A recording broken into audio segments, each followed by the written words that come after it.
Yo, and also just before we start very quickly, you can see I didn't record this like the other parts of the video. This is just improvised because I've just seen the Stonewars half-year list. This video was recorded before the Stonewars list came out. So some of the information towards the end of the video isn't gonna be accurate. I will just have a black screen and show what the new information is. So just so you know that this video was recorded before that happened.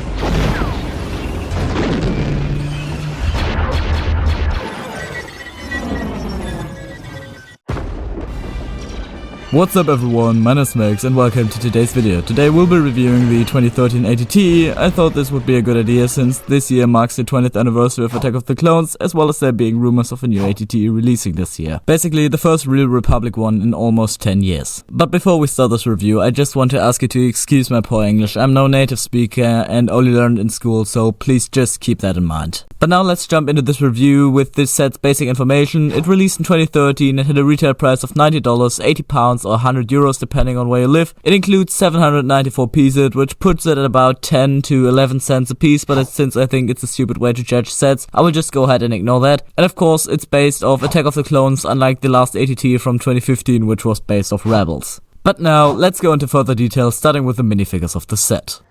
I don't think so. We'll see.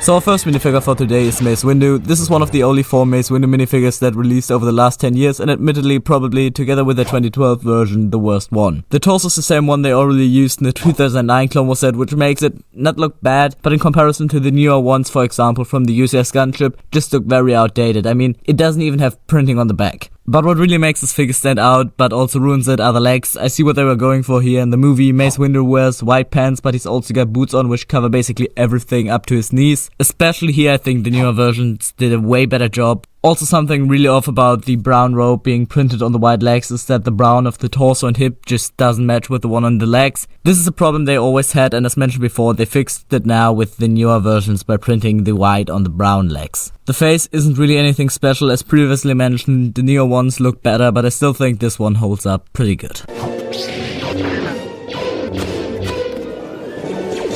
And now to the best figure in this set, and honestly one of my favorite figures in my whole collection, Coleman Trevor. Yes, in the movie he's a joke, gets killed instantly by Jango Fett, but still, I love this minifigure. The legs are nothing outstanding, just the standard Jedi legs you've probably seen on some Obi-Wan figure. The torso is great, and here they actually managed to match the color of his skin printed on the torso with his head, unlike on a lot of other figures. And unlike Mace, he has back printing. But the best part of this figure is definitely the head mold, which is unique to this figure, probably because we haven't seen a single work in any Star Wars media since, and yes, it is their name, I looked it up.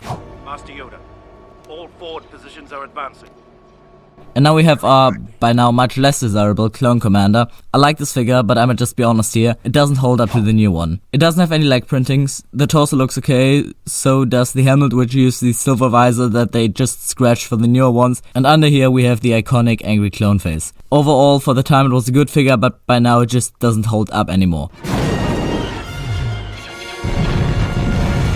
And now for our last figure, and I know what you're saying right now. What? There was another droid commander in there? And yeah, you're right, but I can't find this guy to save my life. Anyway, I don't really know what to tell you about this figure. Just a basic battle droid in dark nougat. I mean, I like it, but let's move on to the actual build. And here we have it. I really like the look of it. Obviously, it is a lot smaller than the 2009 Clone Wars version, but I still think it holds up really good. On the front here, we have these 4 rotatable cannons, as well as the cockpit for a clone commander, I guess, since all people remember anyways, just some yellow clone. You can actually pop the cockpit out to put a clone in there. You can see that there isn't really much detail in here except for these 2 levers, but you won't see much of this anyway, so it doesn't really matter. So let's just put the cockpit right back and move on. On top we of course have the huge turret. It can rotate 360 degrees and also has flick fire missiles integrated into the sides. Mind you, this was 1 year prior to the release of the all-known beloved spring shooter. Sadly, we are again missing any detail up here in front of the gunner seat, which is just a normal tile, and if you put a figure in there, which of course can't be a clone as there's only one in this entire set, it's only held in its place by this wedge piece that does its job rather nicely.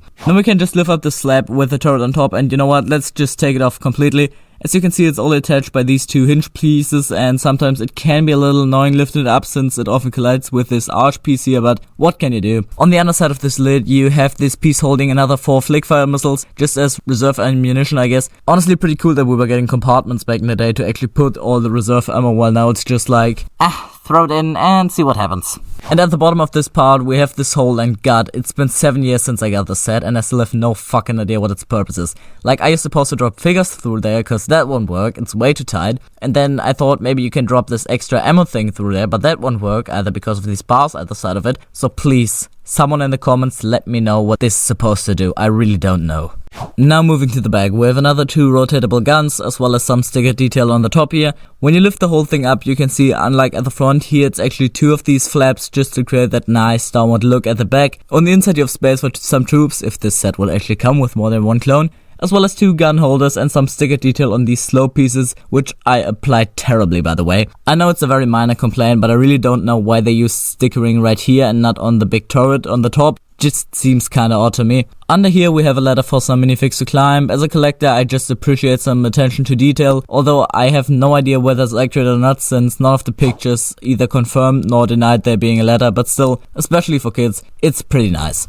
We also have some nice detail all around the outside with some terribly applied stickers on these angled plates, and on the very top we have a handle so you can pick the ATT up without destroying it, which I very much appreciate, and as you can see the legs just kinda juggle around. The front hind legs almost can't move just a tiny bit, while the legs in the middle have quite the wide range, but you gotta make sure that the legs in front and the back are set on the ground correctly, otherwise these middle feet will just kind of float in the air, but if you set them up correctly, you'll have a very nice looking pose. And with that, let's wrap up the review. So in conclusion, I really like the set. I think it's a great play and display set, obviously not as big as the 2009 version, but I like the colors on this one a lot more. Now, would I advise you to buy the set? Obviously, every good clone army needs an ATTE. But there's a rumor that a new ATT will release this summer for the 20th anniversary of Attack of the Clones that will cost $100 and include 924 pieces.